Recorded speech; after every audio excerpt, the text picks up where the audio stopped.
Vamos começar. Bem, minha gente, boa noite. Vamos dar início ao nosso estudo dessa noite, a nossa palestra. Como todos estão vendo, ela tem como tema a evolução da consciência. É um tema bastante complexo, muito comentado no meio espírita, porque a consciência ela trata e se relaciona muito com a realidade do ser espiritual que nós somos. Esse ser que todos nós temos plena consciência do que seja. Tem uma definição de natureza quântica que diz que passado, presente e futuro para nós só existe em momentos diferentes, porque não sabemos lidar com todos eles ao mesmo tempo, mas tudo está ligado ao presente. Nenhum de nós consegue viver se não estiver conectado com essas realidades, porque a história da evolução de todos nós, ela vem de um passado. Nós estamos vivendo um presente e nós temos uma perspectiva de futuro. Essa é a grande dificuldade que nós temos para lidar com esses meandros da própria realidade espiritual. Como vocês estão vendo esse gráfico, ele está em forma de espiral, como se fossem circunferências concêntricas umas dentro das outras.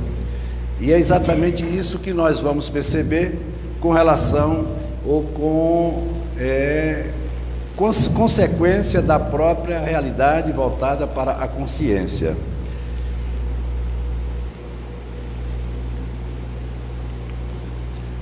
Não podemos iniciar esse nosso tratado se não tivermos uma ideia dessa trindade universal, que é Deus, né?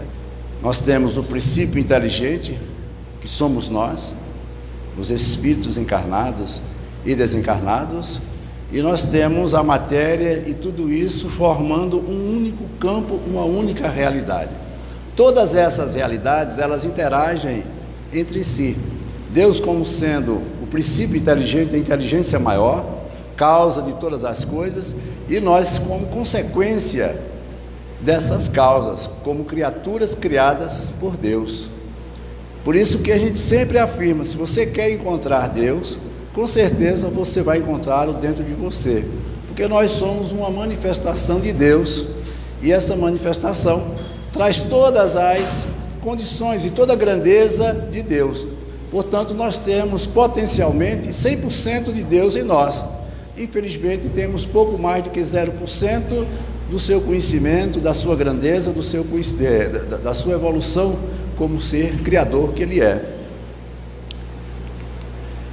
Não podemos também deixar de considerar essas forças que são as forças que interagem e que constituem toda a realidade do mundo em que vivemos. Nós temos a maior de todas as forças, que é a força intranuclear. Nós temos a força nuclear forte, a força nuclear fraca, e essa força ela é de natureza íntima da matéria.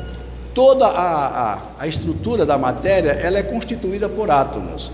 Esses átomos eles se ligam por forças, como eu disse, que são as forças eletrostáticas. Nós temos as ligações através dos átomos dos metais, através de nuvens de elétrons, e tudo isso formando uma única realidade, essa realidade que é a estruturação da matéria como um todo.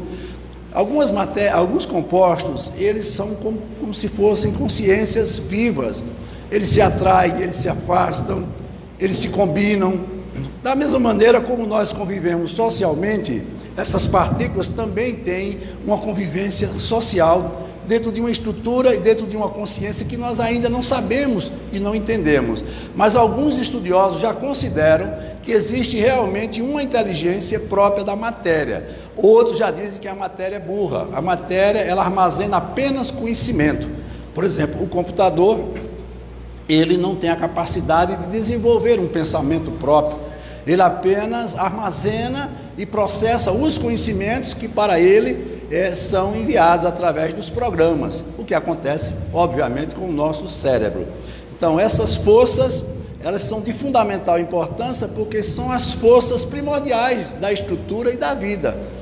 Então, podemos ver que o nosso corpo ele é formado por uma imensurável quantidade de átomos que se combinam, formando as substâncias que são necessárias para a nossa sobrevivência. Sem essas substâncias, nós não teríamos como manter vivo essa estrutura que é o nosso próprio corpo.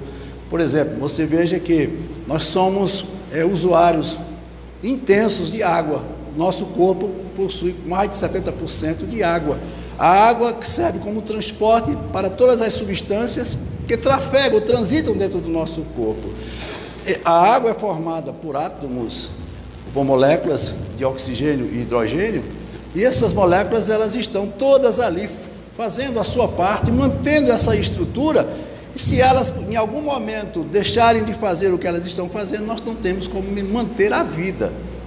Então, são coisas elementares, mas que são de fundamental importância. Nós temos a força orgânica, essas estruturas desses nossos órgãos que formam o nosso corpo, esse sistema que funciona todo em conjunto. Isso também se dá por forças, que são as forças que emanam das estruturas celulares. Nós temos essa força, que é a força intergaláctica. Quantos de nós observamos e vemos que todo esse sistema imensurável, milhões de galáxias, planetas, sóis, todos eles mantendo-se dentro de uma harmonia perfeita, obedecendo leis que nós ainda não temos a condição sequer de entender, mas que existe. É como eu digo sempre, as pessoas muitas vezes não observam a força que a natureza impôs e vem impondo para nos manter aqui como nós estamos.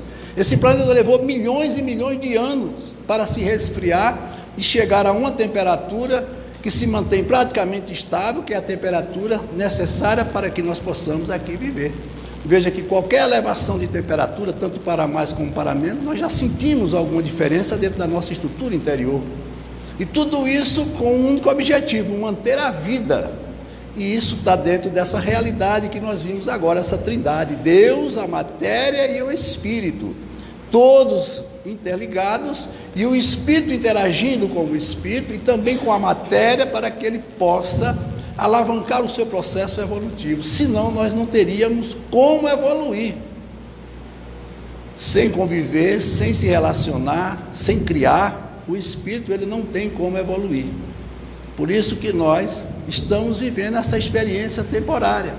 No dia quando não, em algum momento, quando não precisarmos mais da matéria, quando não precisarmos mais da convivência, como é essa que nós temos, principalmente a convivência familiar, nós seremos espírito de tal evolução que estaremos num plano bem mais evoluído do que o nosso. Mas por enquanto nós estamos dentro dessa realidade. E vem a maior de todas as forças, que é essa que nós vamos conversar com ela, que é a força mental. Então, a mente nada mais é do que o espelho da alma, já dizia um grande pensador. Então, a alma ela só se espelha através da mente. E por que ele fala em relação ao espelho? Porque a capacidade do espelho é de refletir. Tudo que nós pensamos, estamos refletindo dentro de nós. Por isso que eu digo sempre, toda pessoa que odeia é porque ela traz o ódio dentro dela. Ela apenas espelha no outro aquilo que ela está sentindo. Tanto pode ser o ódio, como pode ser o amor. Então, todos nós somos criadores da nossa própria realidade através da nossa estrutura mental. E a consciência, que é algo que a gente não tem uma capacidade própria para definir, podemos dizer que é o conjunto de desses espelhamentos. Nós formamos a nossa consciência. A mente age como um fenômeno quântico, ou seja, através da não localidade. Veja que a gente, infelizmente, nós não temos ainda a capacidade de interagir um com os outros, senão através do contato físico pelos sentidos naturais. Mas a mente, ela tem a capacidade de abranger todos os espaços definidos ou indefinidos em relação à própria natureza em que vivemos. Ele dá aqui o exemplo das gaiolas de Faraday. Muitos conhecem essa experiência feita há muitos anos, né? Quando eles pegaram um grupo de médiuns ou paranormais, na época eles não consideravam como médiuns, e eles colocaram eles em gaiolas de Faraday. O que são gaiolas de Faraday? São sistemas que são todos isolados, que não permite a passagem de nenhuma onda eletromagnética, nenhum sinal. São sistemas totalmente isolados. E o que é que aconteceu? Eles deslocaram um grupo para uma outra realidade, para um outro sistema, ligaram todos eles a um aparelho do eletroencefalograma e verificaram que eles trocavam sinais à distância. Quando uma luz acendia e ele percebia aquela luz, ele emitia aquele mesmo sinal para outro que estava a quilômetros de distância e ele presenciava naquele instante a mesma reação que um tinha, o outro tinha em termos de mente. Então eles estavam interagindo mente a mente, que é o que a gente hoje conhece dentro da doutrina espírita como sendo a comunicação mediúnica. Então não é preciso as pessoas estarem falando, se comunicando, nem trocando informação. O fenômeno não local dentro da natureza quântica, ele ocorre sem que haja troca de informações. Simplesmente uma coisa, ela desaparece e reaparece em outro lugar instantaneamente, sem descrever um caminho, nem se limitar a um tempo. É esse o grande problema hoje da ciência com relação a esse processo evolutivo que nós estamos vivendo. Por quê? Porque a teoria da própria relatividade absoluta e relativa de Einstein dizia que tudo teria que obedecer a um espaço e um tempo. Por isso que brigaram tantos, ele, Niels Bohr, Heisenberg, porque essa teoria quântica derruba a tese da teoria da relatividade.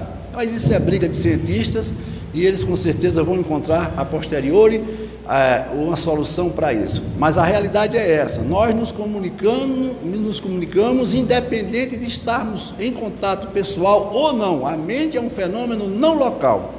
Então, mente e cérebro não é a mesma coisa. Por isso que um grande escritor já dizia que o cérebro é o gabinete da mente. O cérebro é o instrumento que nós utilizamos para processar as informações que recebemos através da nossa mente. A mente, como onda, possui amplitude e frequência. Se a mente é um objeto quântico, ela tem um caráter ondulatório. Então vejamos o seguinte: vocês sabem que muitas vezes as pessoas, elas dizem que estão estressadas, ansiosas, e a gente coloca isso muito dentro desse contexto. Quando a frequência aumenta e a amplitude diminui, a onda ela fica com alta intensidade de frequência. É exatamente o momento em que nós estamos em maior estresse. É quando você está pensando muito ao mesmo tempo, consumindo uma energia que não temos a capacidade de mensurar. Para que vocês tenham uma ideia, mais de 80% da energia que nós consumimos no nosso corpo é utilizada pela mente. Por isso que nós, quando estamos estressados, ansiosos, preocupados, sentimos uma reação muito intensa no nosso corpo físico. Por quê? Porque nós deslocamos uma grande quantidade de energia para tentar equilibrar essas ondas e elas muitas vezes não conseguem, fazendo com que a pessoa entre muitas vezes em processos doentios. Pessoas que chegam até mesmo a desmaiar por estar em estado de alto estresse. Então isso é muito importante para o que nós vamos ver a seguir. E aqui nós temos como alusão ao iceberg como é que funciona, como é toda a nossa consciência. Nós temos essa área que você vê aí, que está acima da superfície da água, uma pequena areazinha que é o nosso consciente. O nosso consciente é tudo que nós estamos usando nesse exato momento, se manifestando e sendo observado pelos 5 sentidos naturais: visão, olfato, tato, audição e paladar. Esses 5 sentidos são os sentidos que irão nos dar a condição de usar plenamente a nossa consciência. Nós ouvimos, nós vemos, nós falamos, tudo isso é de natureza orgânica. Mas como vocês viram, anteriormente, a mente ela é de natureza não local, ela pode se processar fora dessa realidade, quando a gente chama de são os fatos paranormais, ou seja, uma coisa que está acima do normal e a gente não sabe como definir ainda. Temos uma área logo abaixo, mergulhada, que é essa área do subconsciente. É a nossa área do passado, mais próxima do nosso consciente. Por exemplo, se eu perguntar aqui a vocês o que foi que vocês comeram ontem, na hora do jantar ou na hora do almoço, vocês poderão dizer isso até com certa facilidade. Mas se eu perguntar a vocês o que vocês comeram há um ano atrás, vocês não vão poder dizer, porque isso já está na área do inconsciente. Não significa que isso esteja gravado, está gravado dentro de nós. A nossa mente, ela tem a capacidade de sintetizar e gravar todas as informações que nós recebemos. Só que ela age por um processo seletivo. Ela vai fazer valer ou despertar aqueles pensamentos que estão mais ligados com o nosso momento consciente. O consciente, ele arrasta do inconsciente aquilo que se assemelha ao que ele está processando naquela hora. Por exemplo, se eu estou com raiva de uma pessoa, eu estou naquele exato momento trazendo do meu inconsciente uma série de sentimentos que estão agregados ao fator raiva. Por isso que muitas vezes nós temos um inimigo, como assim muitas vezes declaramos, e a gente passa muito tempo sem se lembrar, mas se a gente observar, ver aquela pessoa, tudo aquilo se reacende naquele exato momento. Veja que a mente, ela está ali de forma ativa, registrando um fato que não sabemos de quanto tempo ou há quanto tempo ele existe. E como nós somos reencarnacionistas na condição de espíritos, temos a plena consciência de que grande parte disso vem de existências passadas, que são os casos muito bem registrados de síndrome do pânico, está muito associada aos fatos não resolvidos, muitas vezes de experiências passadas. Recentemente eu recebi um artigo que falava de um homem que estava no cinema, assistindo um filme, e ali tinha uma cena de guerra, que o tanque era bombardeado, e ele caiu com a escotilha para baixo, e os soldados tentaram sair e não conseguiam, porque o único lugar de passagem estava obstaculado, porque estava colado ao solo. E eles começaram a se agitar porque o carro queimava por fora. E um homem que estava no cinema, simplesmente ele se levantou e saiu correndo, deixando toda a família lá. E depois ele foi procurar um profissional, e aí, fazendo um trabalho de regressão de memória, nesses casos realmente se aplica esse tipo de terapia, que não é na casa espírita, tem que ser por um profissional, e verificou que quando ele chegou na idade uterina, ele começou a sentir uma espécie de uma asfixia, ele começou a se agitar na cadeira do profissional, do psicólogo. E quando ele colocou ele numa condição ainda mais anterior, em vidas passadas, verificou que ele colocava as mãos para cima, como se ele quisesse pressionar alguma coisa para cima. E consequentemente ele verificou, fazendo um estudo, que ele tinha sido vítima de um processo cataléptico, ele tinha sido enterrado vivo. E aquilo estava registrado na sua consciência, mesmo reencarnando, mas aquilo estava lá de forma latente. Quando ele verificou um fato que se assemelhou àquilo, aquilo irrompeu e trouxe para o presente. E vocês sabem que tem pessoas que fazem aniversário de uma raiva que teve. Ah, você está pensando, faz 10 anos que você me fez uma raiva. Isso acontece muito nas relações pessoais e principalmente conjugais. Então a mente, ela trabalha dessa maneira com relação à consciência. E nós temos essa superconsciência. Ela é a razão de nossa vida, e nós vamos ver. É o que nos move, é o que nos faz acreditar no futuro, é o que nos faz acordar e termos certeza que acordando nós vamos encontrar uma perspectiva, uma possibilidade, e assim a gente vai cada vez mais trabalhando essas realidades. As zonas de dilatação da consciência. Você veja aí que ele está demonstrando aí o eu em 3 situações.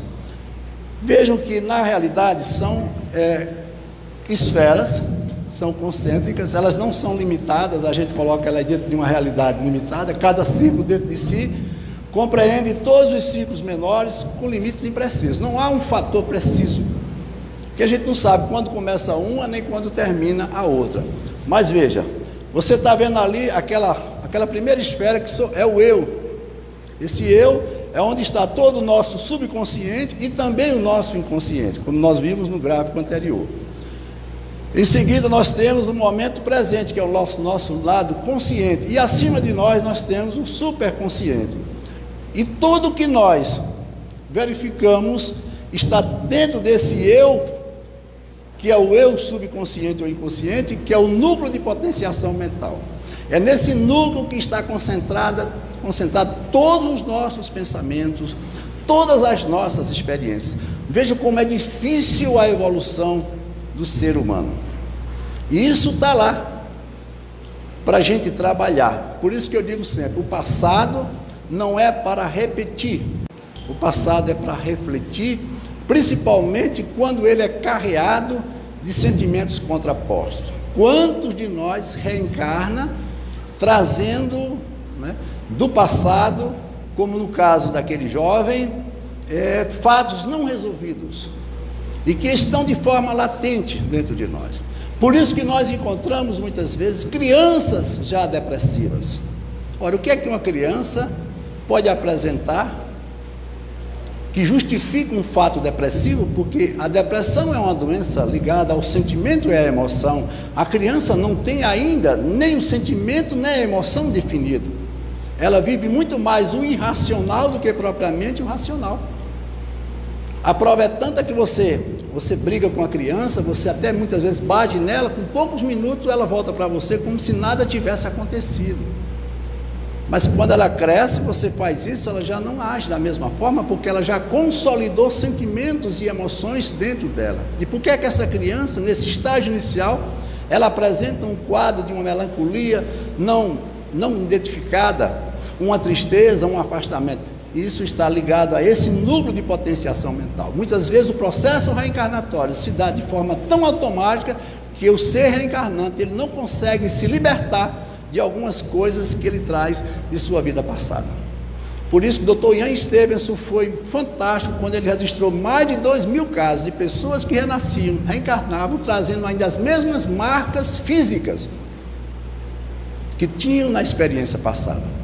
Ou seja, o seu perispírito não conseguiu sequer se modificar na erraticidade ou na experiência transitória entre uma reencarnação e outra. Tudo muito automático e muito evidente. E nós não sabemos o quanto nós possuímos de fatores dessa natureza dentro de nós. Temos coisas dentro de nós muito mais comprometidas com o passado do que propriamente com o presente. O presente resiste os fatos, as circunstâncias. Veja que você vai para um shopping comprar uma roupa. Ao chegar no shopping, você é bombardeado por uma série de informações de toda a ordem. Mas se você for direto para aquela loja, comprar a roupa e voltar, o que acontece? Você não vai registrar outros fatos e outras informações que ocorreram, porque você concentrou o seu pensamento, a sua consciência ficou totalmente voltada para esse momento. Entendeu? Consequentemente, isso vai fazer com que você faça o que nós precisamos fazer daquele momento, um momento seletivo. Mas não significa que você não recebeu as outras informações. Você recebeu, só que você não registrou porque você estava com todo o seu pensamento direcionado para aquele momento. Uma experiência feita nos Estados Unidos, um profissional de hipnotismo, ele colocou um grupo grande de alunos e projetou na tela um texto e com poucos segundos ele apagou o texto. e perguntou ao grupo quem havia lido o que estava escrito naquele texto. Quase ninguém conseguiu dizer o que leu, pela rapidez como aquilo foi apagado.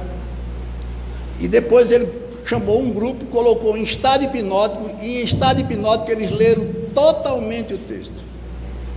Vejam como a mente ela funciona. Quer dizer, o fato foi registrado, foi visto, mas ele não foi demonstrado pela área do consciente, mas que estava guardado no inconsciente.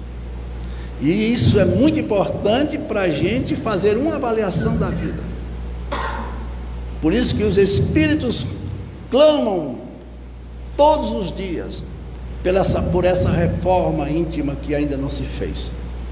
Isso tudo que nós estamos vivendo, os nossos hábitos, os nossos costumes, os nossos conflitos, mas também os nossos amores, eles vão conosco para onde nós formos. Não vai ser uma viagem de uma existência para outra que vai modificar dentro de nós aquilo que é o nosso conteúdo, que é exatamente o que nós guardamos nesse núcleo de potenciação mental, que é a nossa área do inconsciente. Vejam aqui esse gráfico perfeito quando ele faz uma demonstração dos planos da evolução da consciência.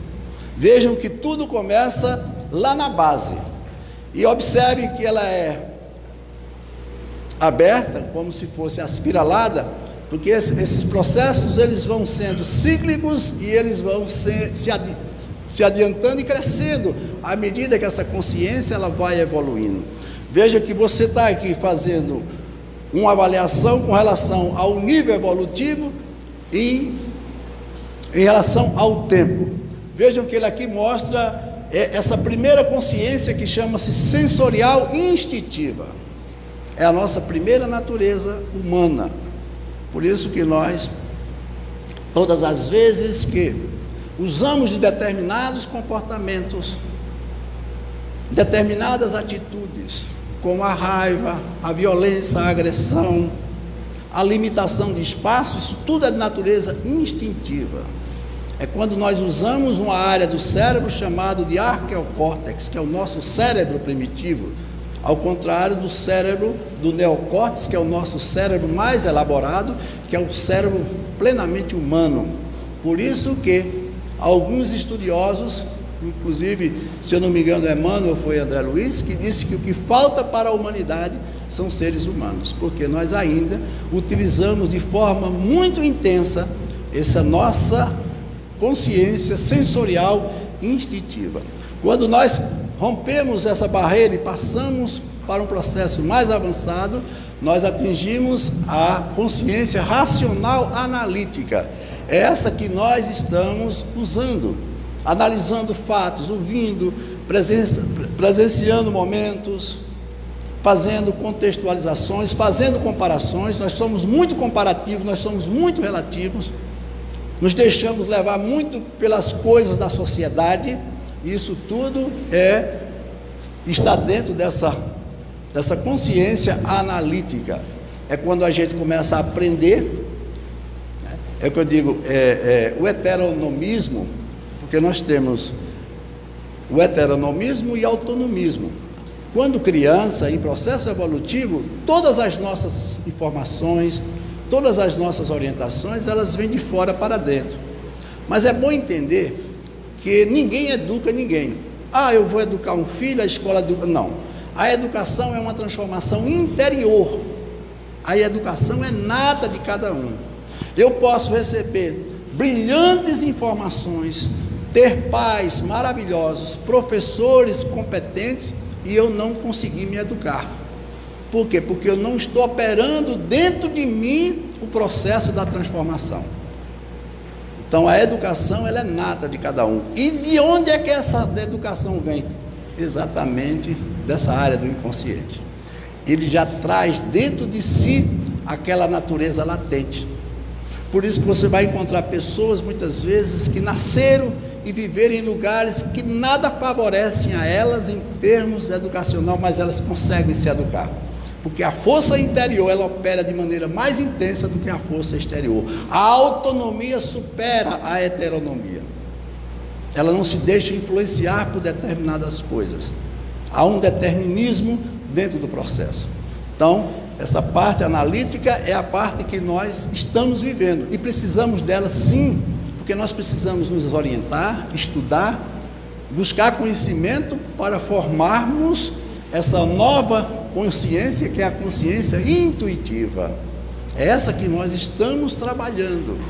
A reforma íntima, o conhece-te a ti mesmo, é exatamente você ter, evidentemente, de forma intensa dentro de você, essa consciência intuitiva, sintética. Ela não se deixa contaminar por influências nenhumas. Aí eu falo muito das crenças limitadoras. Quantos de nós traz do passado verdadeiros venenos em termos de crença? Não posso isso, eu não posso aquilo, isso é importante. Quando você abre os olhos diante dessa nova realidade, você vai ver que você pode tudo. Mas é preciso que você labore e se qualifique, se condicione para usar e fazer valer essa sua intuição. É onde entra o fator artístico, muitas vezes o talento que a pessoa possui, a tendência para determinadas coisas. Ela pode desenvolver ou não. Ele pode ter sido um grande artista do passado, um grande músico, um grande pintor, e nessa experiência ele não provocar meios para estimular isto. Mas ele também pode usar meios e estimular, e ele realmente se demonstrar num grande talento.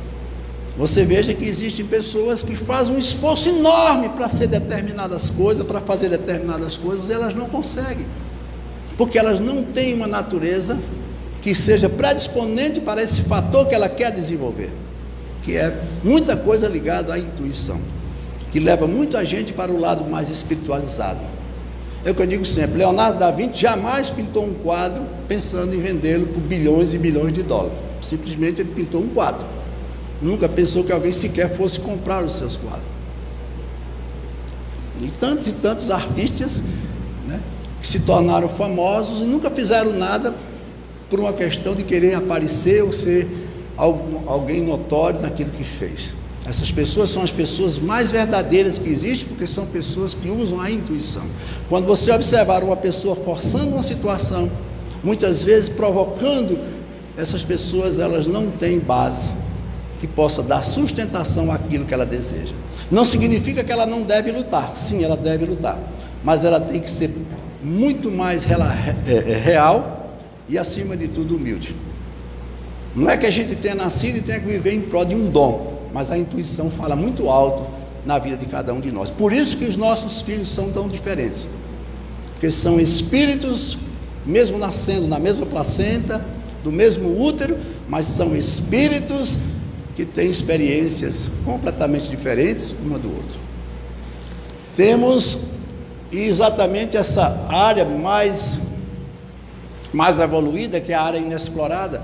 Essa área inexplorada é uma área que nós pouco temos conhecimento, mas significa chegarmos a uma condição de um Cristo, um espírito de uma grandeza angelical. Ele faz aqui um resumo dizendo exatamente isso. A consciência é inexplorada, é onde o amor é perfeito, onde nós não teremos mais nada que nos condicione a nada, nem o corpo físico a gente precisa mais. Porque vocês viram lá no começo que a gente precisa da matéria e do corpo físico para evoluir. Mas ele chegou a uma condição tal da evolução que ele não precisa trabalhar mais isso. Ele tem o dom e a capacidade de elaborar e fazer da matéria o que ele bem quiser. Por isso que Jesus afirmava com tanta veemência: eu não sou desse mundo, esse mundo de vocês é um mundo que ainda é uma predominância da matéria. Vocês ainda se olham um para os outros da forma como se olham, ainda vivem como vivem, precisa de uma família para desenvolver os potenciais de afetividade. Eu não preciso nada disso, porque meu mundo já passou. Dessa fase eu estou noutra. Ele agora está numa fase onde ele está em união com Deus. Já não sou eu mais, dizia Paulo de Tarso, que existe, mas o Cristo que existe dentro de mim. Ele atingiu exatamente essa consciência inexplorada, uma consciência que está acima de tudo, ou seja, significa um estado angelical, fim da jornada evolutiva. E todos nós estamos condenados a isso. Isso é bom, né? Apesar de todo o nosso sofrimento, mas isso... E outra coisa, gente, isso não é coisa que será inventada, nem criada, nem que nós... Isso tudo está pronto. Todo esse projeto está elaborado, esperando por nós. Por isso que eu sempre digo, todos os nossos sonhos são verdade. Todos os nossos sonhos são passíveis de serem realizados. Agora, o que a gente precisa é tirar eles do mundo quântico e trazer para o mundo cósmico. Trazer o mundo onde tudo é onda para o mundo onde tudo é partícula, onde tudo é matéria.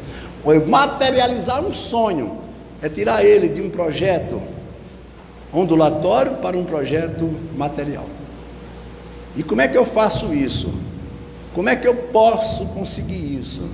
Vamos dar um exemplo bem prático. O meu sonho é ter uma casa própria. Eu não tenho dinheiro para ter essa casa. E aí eu pergunto a vocês: é impossível ter uma casa própria? Não. A casa própria existe, eu existo. A vontade está em mim e ela está aguardando que eu concretize essa vontade. Aí ele vai me perguntar: você já está juntando dinheiro para comprar essa casa? Não. Então vai ficar difícil você ter a casa própria. Você tem que nutrir uma força, uma condição para você chegar ao que você deseja. É exatamente isso que está ligado a essa consciência inexplorada. Como é que eu posso imaginar uma consciência dessa natureza se eu não sair ainda do primitivismo? Se eu não consigo dominar as minhas emoções, não consigo perdoar, não consigo amar como deveria amar, sou uma pessoa arrogante, prepotente, não tenho humildade. Cada vez mais eu estou distante dessa realidade, mas que ela existe, existe. Quem está esperando por mim, com certeza está. E aqui você tem a consciência que nós falamos, intuitiva ou sintética, que é o conhecimento da verdade. O que foi que Jesus disse? Conhecereis a verdade e a verdade vai libertar você.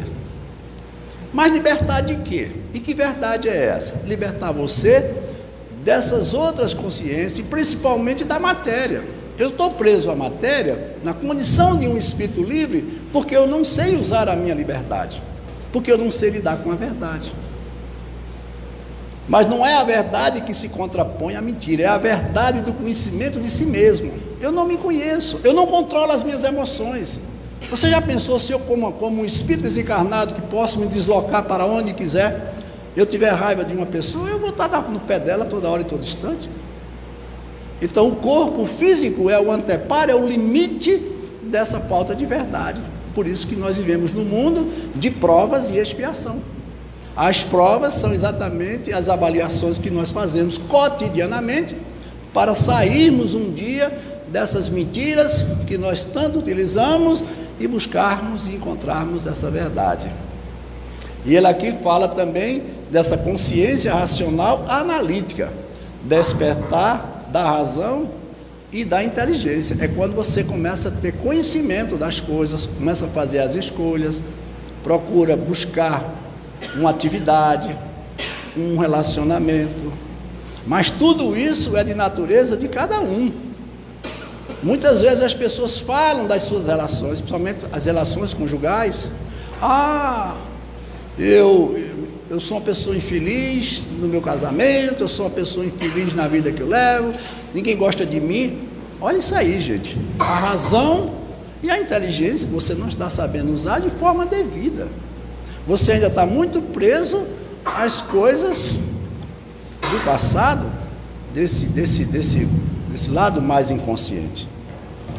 E agora vem exatamente essa consciência sensorial, porque ele sente, que é o despertar da sensibilidade e do instinto. É quando ele sai da condição mais primitiva, que é exatamente do reino elementar. Então ele diz o seguinte: o espírito, essa consciência, ela dorme no mineral, né? Ela sonha no vegetal. Isso é evolução. Agita-se no animal para acordar no homem e evoluir no ser angelical. Essa é a natureza de todos nós. Mas eu disse a vocês também no início que, mesmo sendo aqui esse reino elementar, que é formada propriamente pela a matéria inerte, a matéria inorgânica, ele tem uma inteligência, ele tem uma consciência. Essa consciência, ela, com certeza, nós não temos a menor ideia de como ela funciona, nem como ela seja. Mas não é por acaso que essas estruturas se agregam para formar compostos, formar toda essa natureza espiritual, aliás, material que nós conhecemos. Por isso que tem um grande pensador que diz que o universo é a materialização do pensamento de Deus. Veja que definição perfeita do que é esse mundo que a gente vive. Então, todo pensamento, ele é matéria mental. Então, começamos no reino elementar, com a evolução nós passamos para o reino da sensibilidade. Segundo alguns afirmam, inclusive, se eu não me engano, foi Emmanuel que disse que é exatamente no marco do carbono, quando na transformação do carbono, grafite no diamante, é quando aparece a estrutura viva que é a natureza orgânica, a natureza vital. É quando a matéria deixa de ser inanimada para ser animada. Você veja que existem alguns vegetais que comem plantas carnívoras, já tem uma predisposição para uma consciência mais avançada. Por quê? Porque em todos esses reinos, por exemplo, o reino elementar, ele está vivendo o seu momento consciente. Da mesma maneira que nós estamos aqui vivendo o nosso estado consciente, qualquer estrutura que esteja lá no reino elementar está vivendo. Só que antes dele existe uma subconsciência. E acima dele tem o quê? Uma superconsciência. Por exemplo, para o reino elementar, o que está abaixo nós não temos conhecimento. Segundo afirmam os estudiosos da física quântica, acham que tudo é fóton, tudo é um quanto. O quanto é a menor porção de qualquer coisa, é menor e muito menor do que o átomo. Então, o que está abaixo é o lado inconsciente. O que está acima do reino elementar, como superconsciência, qual é? O reino vegetal. Quando ele atinge o reino vegetal, ele já evoluiu, a consciência já evoluiu. O que é subconsciente dela? É o reino elementar. Ou seja, ele agora é um vegetal, mas ele traz dentro dele toda a natureza elementar. Ele apenas evoluiu, mas vocês viram que os círculos, eles são concêntricos. Os círculos maiores, eles mantêm dentro dele os círculos menores. Por isso que todos nós temos um animal dentro de nós. Todos nós temos matéria inanimada dentro de nós. Todos nós temos vegetais. Ou você pensa que aquela estrutura de um vegetal, com todas aquelas seivas, aquelas raízes, aquilo tudo está ligado ao nosso sistema venoso. Aquilo já é uma aprimoração, já é um aprimoramento desse sistema. Tudo vai evoluindo. Então, quando ele está no reino vegetal, o seu lado subconsciente é o reino elementar, e sua condição superconsciente já é o quê? O reino animal. Quando ele chega no reino animal, a sua condição subconsciente qual é? Vegetal e elementar. Isso tudo ele vai. Agora, o que é que acontece? Ele está evoluindo. À medida que ele vai crescendo, esses reinos eles vão sendo guardados, arquivados dentro dele. O que vai fazer esses reinos, esses impulsos ativarem, é a falta de compromisso com aquela experiência que ele está vivendo. Então você vai encontrar uma pessoa totalmente embrutecida, animalizada. Uma pessoa que pode matar outro sem fazer o menor esforço em termos de sentimento e de emoção. Todos nós temos isso. Quantas vezes a gente tem vontade de ir na garganta do outro? Quantas vezes a gente tem uma raiva incontida, diferente do animal, e sendo pior do que o animal, porque se eu estou no reino hominal e estou agredindo pessoas, eu estou usando uma prerrogativa do reino animal, mas eu já tenho uma consciência. O animal não tem essa consciência. Aí você vai perguntar, e os animais? Eles têm uma consciência? Tem. Mas a consciência do animal, ela é totalmente fragmentada. Ele está muito mais voltado para o seu subconsciente do que para o seu superconsciente. O animal, ele não tem sentido de continuidade das coisas. O pensamento dele não é como o nosso, contínuo. é um pensamento ligado só ao processo instintivo. Você bate no animal, ele logo volta para você, como se nada tivesse acontecido. Então o animal, ele não tem sentimento. O sentimento é uma condição humana. Ah, meu cachorrinho está tão triste. Isso é tudo força do instinto. São reações instintivas que nós já tivemos. E eles permanecem tendo. Mas nós temos uma capacidade muito mais aprimorada para lidar com esses fatores. Os nossos sentimentos estão ligados a outras estruturas, que são as estruturas que nos interligam um com os outros, dentro de um projeto bem diferente do que é o projeto animal. Porque os animais, eles ainda atendem a uma outra estrutura. Então, quando o animal morre, ele reencarna rapidamente. Porque a reencarnação e encarnação dele ainda não atende nada em termos de evolução, se comparada com as nossas. Nós não. Mas quando reencarnamos, voltamos com uma programação de mudança, de retificação de valores, aprimorar aquilo que a gente precisa aprimorar, consertar aquilo que a gente precisa consertar. Por isso que o processo reencarnatório, ele cobra da gente um sacrifício muito grande, porque reencarnar é voltar como reprovado, na condição praticamente comum, diferente dos espíritos mais evoluídos, que são missionários. Mas um espírito recalcitrante, ele está voltando pelo que ele perdeu. Ele veio buscar o que ele não conquistou. Por isso que a reencarnação é tão complexa e tão difícil. Mas não significa que ele vai sofrer. Sofrer se ele continuar com o mesmo pensamento, usando das mesmas prerrogativas. Por isso que eu digo, muitas vezes, uma convivência difícil, um filho problemático, até mesmo um vizinho difícil, sejam as pessoas que estão nos estimulando a consertar o que a gente não consertou antes, provocando a gente a um sentimento de perdão, muitas vezes de humildade. Eu voltei porque eu não sabia perdoar, eu voltei porque eu não era humilde. Aí eu me coloco dentro de uma família que vai todos os dias me estimular a provocar em mim este sentimento. E a gente está achando aquilo tão ruim.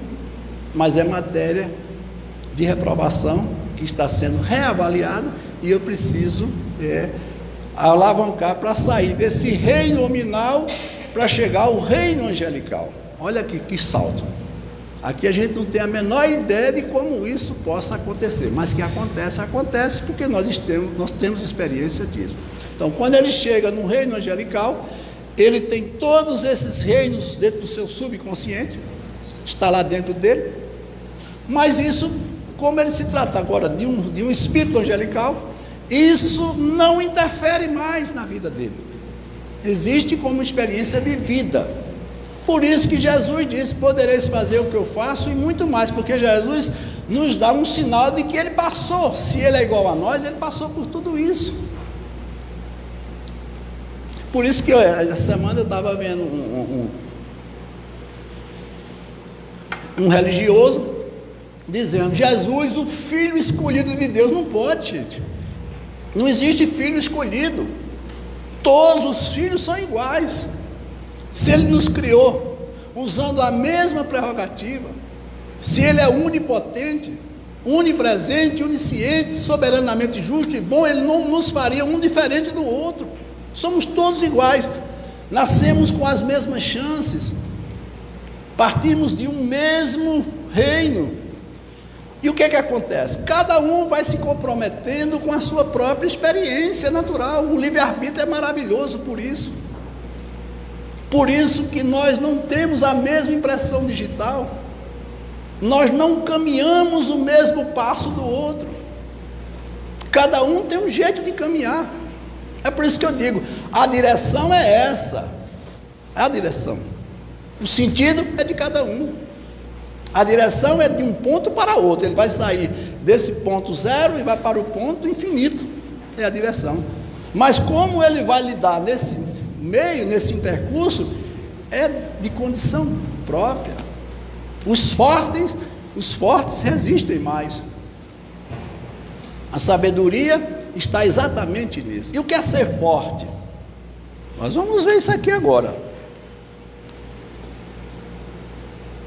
Você vê aqui a evolução. Veja, quando a gente vê a evolução no sentido horizontal, que é esse que nós vivemos, a horizontalidade da vida como seres terrenos, nós somos finitos e imperfeitos, por isso que nós morremos e nos martirizamos tanto, porque praticamos uma série de coisas que nos fazem arrepender-se, nos lamentamos por tantas coisas, carregamos sentimentos de culpa. Quando ele se verticaliza, aquela posição que nós vimos anteriormente, ele chega à condição e ele assimila a ideia de que ele é perfeito. Ele sendo perfeito, ele é infinito. Nós não somos eternos. Eterno é aquilo que a gente não tem ideia de começo nem fim. Eterno é Deus. Nós somos infinitos. Nós nascemos, mas não sabemos até onde nós vamos chegar. Verificamos aqueles níveis mais altos, que são níveis inexplorados, que nós temos pouca consciência dele.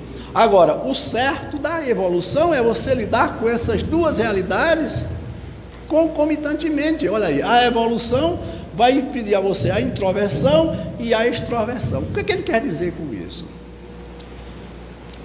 Veja bem, todos nós temos todos os dias missões, ações e coisas que são precisas que sejam resolvidas em nossas vidas. Temos que tomar decisões. Veja que a gente começa o dia já tomando decisões, até mesmo o que a gente vai comer de manhã, a roupa que a gente vai vestir, para onde a gente vai. Tudo isso está nessa dicotomia, nessa dualidade da vida, que o livre-arbítrio nos permite fazer isso. Agora, essas transformações, elas muitas vezes nos levam a dois estados. A evolução, ela pode se dar por aproximação, mas ela pode nos provocar muitas vezes o afastamento, que a gente chama de motivação. Por exemplo, eu tenho um relacionamento difícil, então o que é que eu faço? Arrumo minhas malas e vou embora. Eu encontrei um motivo, motivação, eu motivei a ação por afastamento. Não, eu não quero fazer mal a você, não quero fazer mal a ninguém. É aquele famoso deixa a vida me levar. Arrumei minhas malas e fui embora. E não sabe você que você deixou ali um vazio, você deixou ali uma questão não resolvida.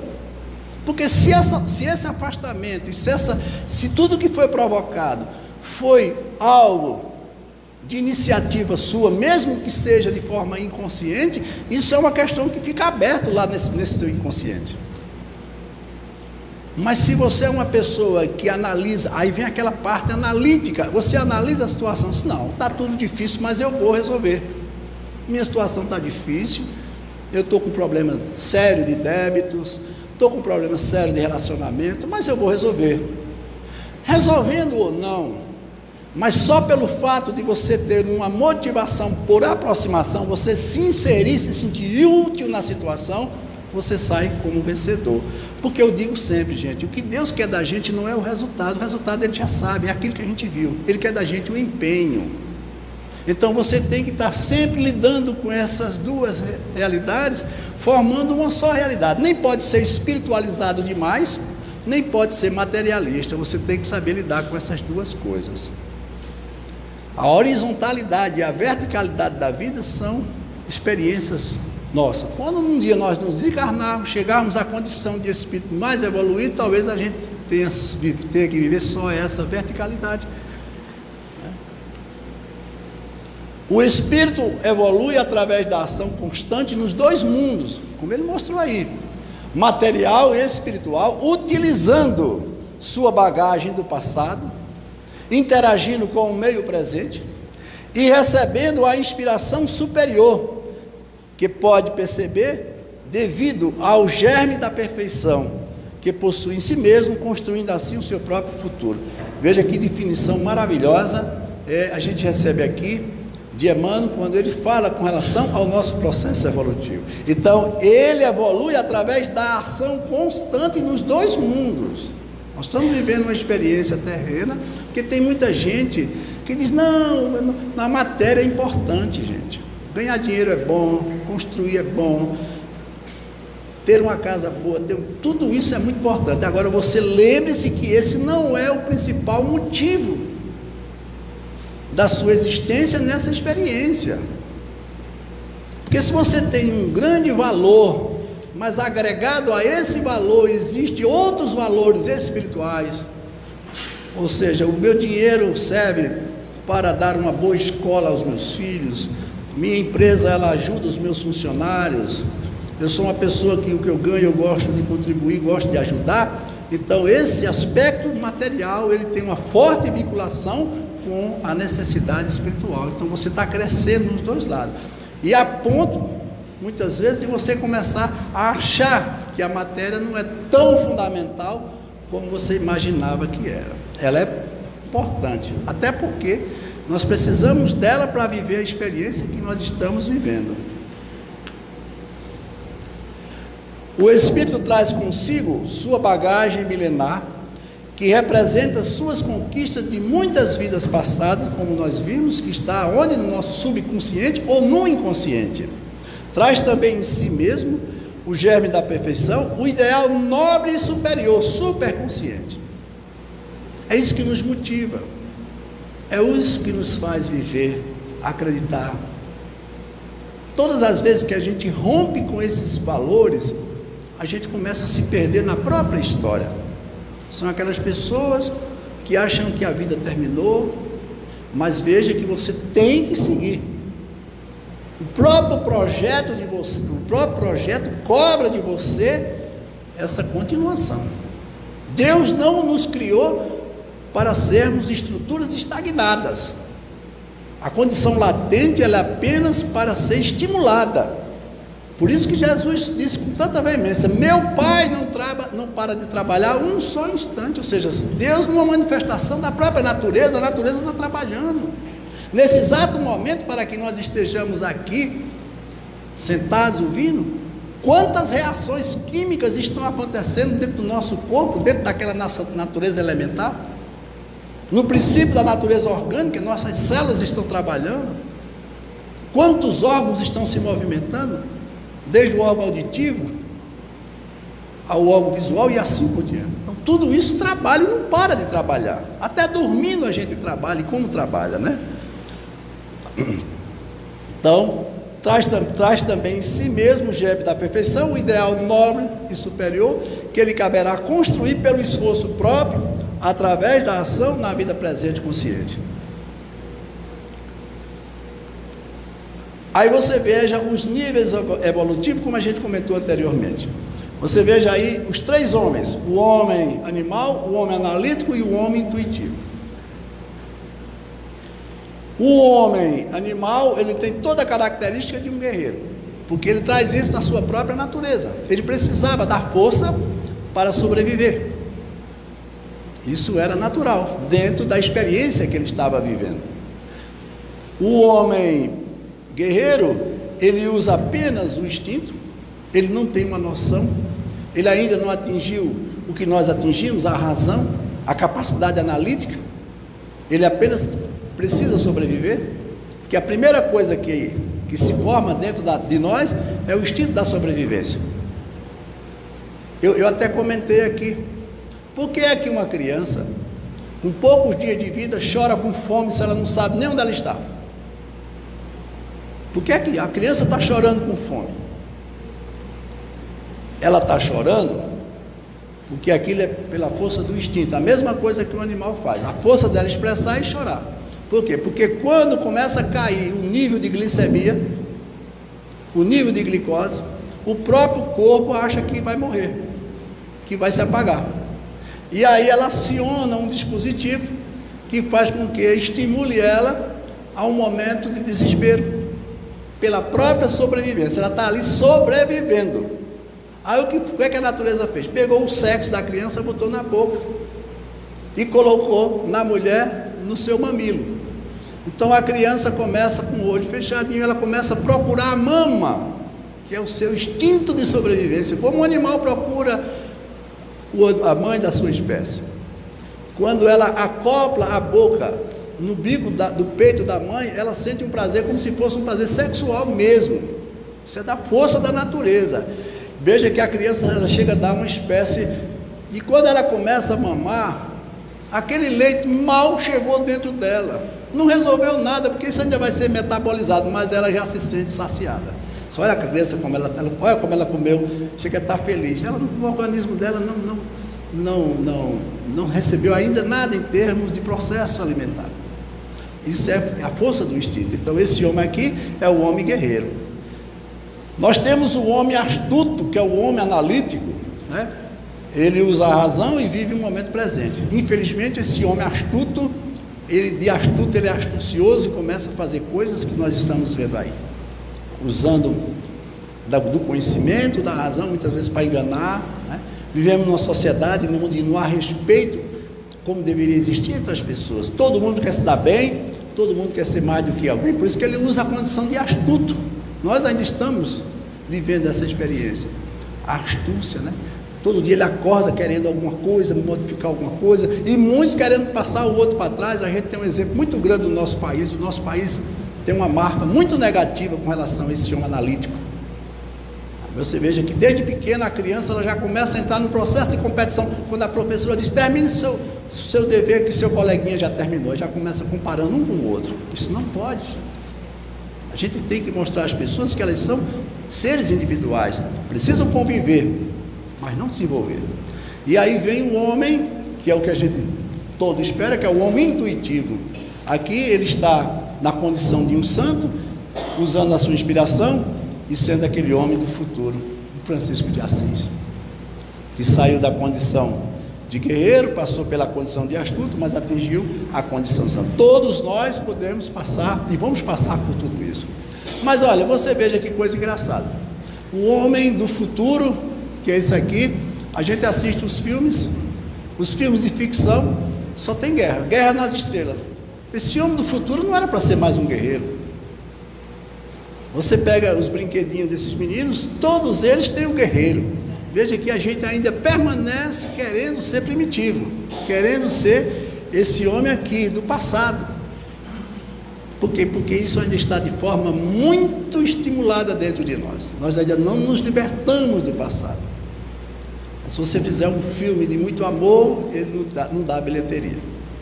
Todos os dias, é como o rapaz disse, assim, todos os dias tem que se dar notícia de morte. Você liga o jornal de manhã só para ver esse homem guerreiro. E ainda tem gente que diz assim, bandido bom é bandido morto, mataram, graças a Deus mataram tanto. Puxa vida, isso está dentro da escala evolutiva, gente. A gente não pode ser tão imaturo a ponto de não entender isso.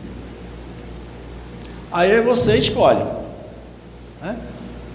No futuro, o paraíso e o anjo. No passado, o inferno e o demônio. Nós estamos saindo da condição de inferno e demônio e vamos buscar esse eu que tanto nos convida a um processo de evolução, buscando essa superconsciência. Eu estou terminando, gente. Olha que coisa interessante. Em sua escalada evolutiva, o espírito aumenta sua capacidade perceptiva e receptiva, né? Isso faz parte da inter-relação que nós temos com o meio, vibrando em uma frequência mental mais elevada, entrando em sintonia com as esferas superiores e com as inteligências que vibram na mesma frequência.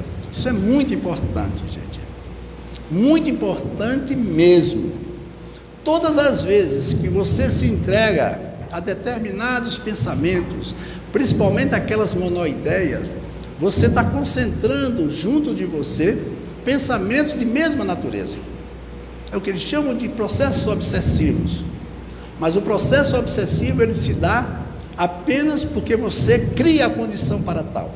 É o que eu digo sempre, você tem a brasa e ele só faz assoprar. Pessoas negativas, elas atraem, consequentemente, fatores negativos constantemente. A gente tem que ser otimista por natureza, porque nós temos que buscar essa superconsciência de todo jeito. E para encontrarmos, nós temos que buscar dentro de nós. Vocês vão ver que ele aqui vai fazer uma colocação fantástica acerca disso. O céu, ele não está onde a gente olha, ou para onde a gente olha. Não está lá, na imensidão do espaço. O céu está dentro de nós. Todo esse processo, ele está acontecendo agora dentro de mim, de você, dentro de qualquer um ser. Veja o que ele diz aqui. Aí ele sai do egocentrismo e vai para a descentração. Tem pessoas que centralizam tudo, é o egoísta, tudo é ele, tudo é dele, é meu, eu sou isso. Aí ele tem que sair, porque se ele não abrir esse espaço, não sair dessa condição, ele não consegue jamais chegar perto do seu processo evolutivo, principalmente em busca dessa superconsciência. Ele fica preso às suas próprias reminiscências. O egocentrismo é uma condição que nos prende muito às nossas falsas ideias do passado, que são as crenças limitadoras, e principalmente dentro das condições religiosas, que ingessa o pensamento e ele acha que não pode quando ele pode tudo. A superconsciência, horizontes novos e limitados, inexplorados continentes do espírito, repletos de riquezas ignoradas, vastidões abismais, de infinitos sobre os quais a alma se debruça em vertigem. O homem ignorante não suspeita qual o futuro que ali o espera. Além do infinito astronômico existe o maior infinito espiritual. Todo mundo conhece a história que Emmanuel conta do peixinho vermelho. Existia um pequeno lago lodaçal, cheio de lodo, um grupo de peixinhos. E aqueles peixes viviam ali. Aquele lago ele era limitado pela fonte que o servia por uma pequena grade. E eles não passavam pelas grades, porque as grades eram estreitas, eles tinham que fazer dieta. E um daqueles peixes resolveu fazer uma grande dieta e conseguiu passar pelaquela grade. Ao sair daquela grade, ele pega um córrego, nesse córrego ele chega a um rio, do rio ele chega ao mar. E quando ele chega ao mar, ele vai verificar que tudo que ele existia, tudo que para ele existia, tudo que ele via era uma grande ilusão. Que a vida não era um pequeno lago, que tudo estava dentro daquele grande mar. E que ele era parte daquele mar, que estava junto com todos. E ele, como sendo um peixe, um espírito evoluído, ele volta, faz o mesmo percurso de volta e vai contar aos outros peixes o que ele havia encontrado, dizendo a eles que a vida não era aquilo, que a vida tinha um outro sentido, que existia um mar imenso esperando por todos, e nenhum acreditou. Todo mundo conhece essa história contada por Platão, que está lá no Mito da Caverna.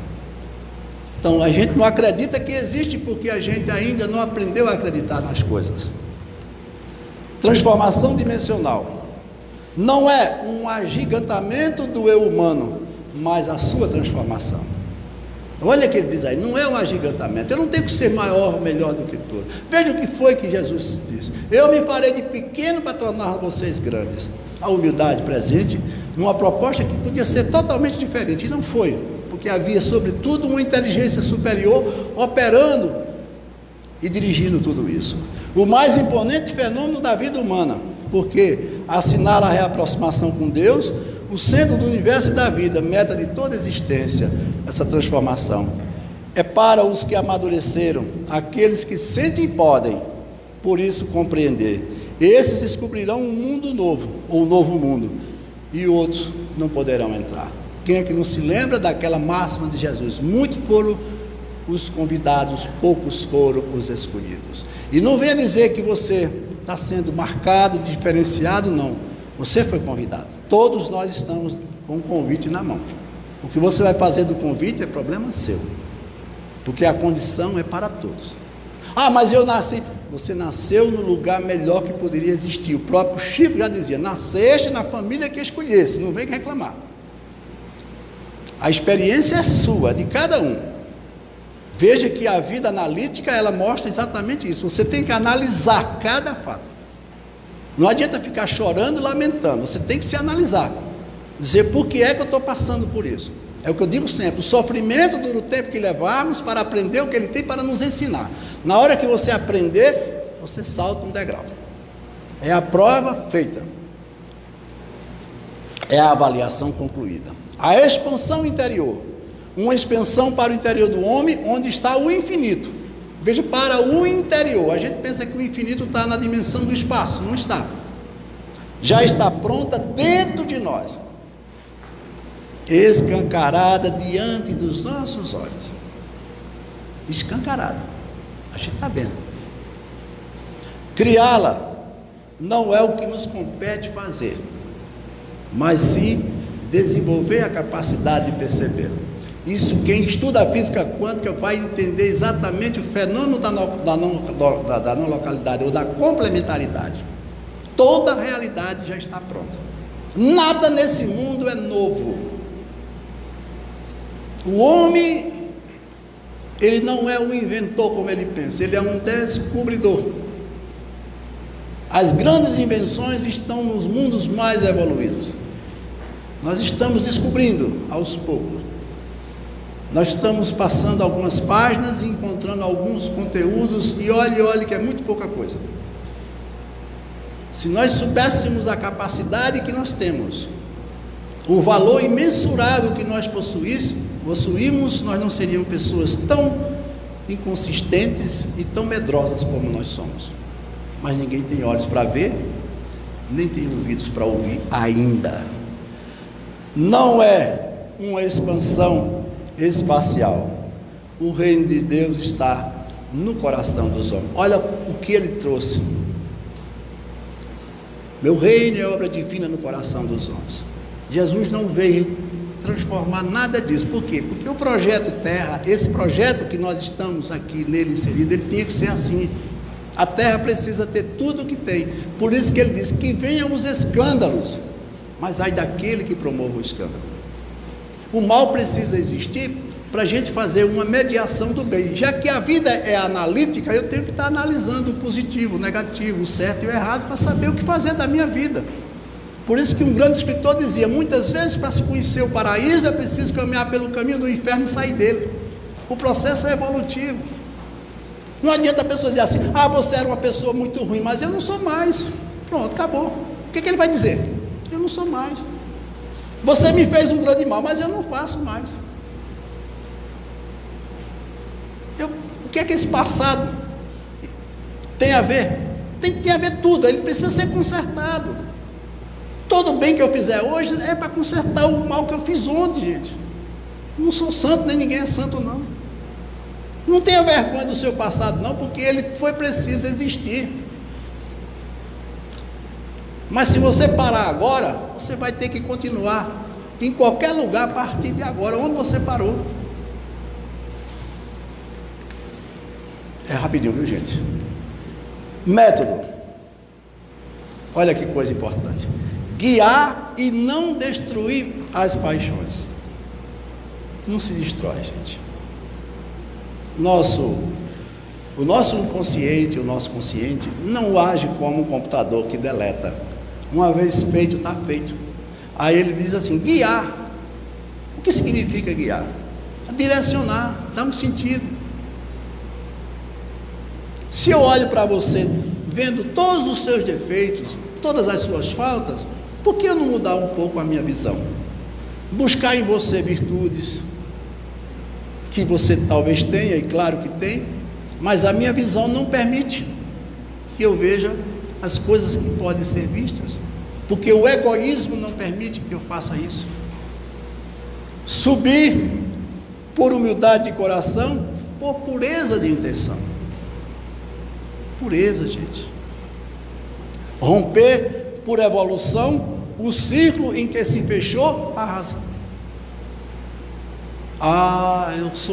Eu sei, eu sou o dono da verdade, eu não abro mão.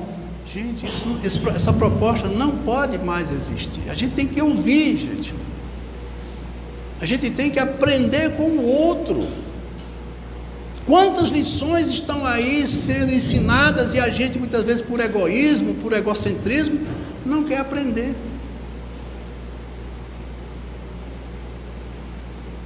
Quantas pessoas humildes nos dão lição de vida, de resistência, principalmente a gente que trabalha na casa espírita. Quantas pessoas eu atendo e eles dizem no meu ouvido, um dia desse você estava reclamando por menos, olha aí. E assim tem sido. Não se consegue mediante poderosas argumentações. Nós temos o hábito de argumentar tudo, porque eu sou... Gente, esses títulos não são tão importantes como nós pensamos. Não são tão importantes assim. Porque fulano fala tantos idiomas. Isso é legal, não vamos tirar os valores que isso tem, mas gente, isso não traduz tudo não, gente. A evolução é outra. Ele podia tudo. O governador do planeta Terra veio nos trazer uma experiência de completa diferenciação de tudo que nós estamos vivendo. A plena manifestação da mais pura humildade. Falava de amor e ninguém amou como ele. Falava de humildade, ninguém foi mais humilde do que ele. Falou de perdão, ninguém perdoou mais do que ele. E a gente até agora não aprendeu nada. Não se consegue mediante poderosas argumentações, por laboriosas pesquisas, ou através de prepotência da lógica e da razão. A ciência tem feito isso de forma veemente. Eu conversava ainda com meu amigo Guido ali, a gente mostrou ali agora há pouco, a quantidade de doenças sem diagnóstico. São doenças que estão exatamente dentro dessa realidade. As pessoas estão doentes da alma. O ser se torna uma onda irradiante, superando seus invólucros mais densos. Aí é a escala da evolução. Isso é o nosso fim, o caminho da luz. Por isso que Emmanuel disse: você é luz, a vida viaja na luz. Todos nós somos luz.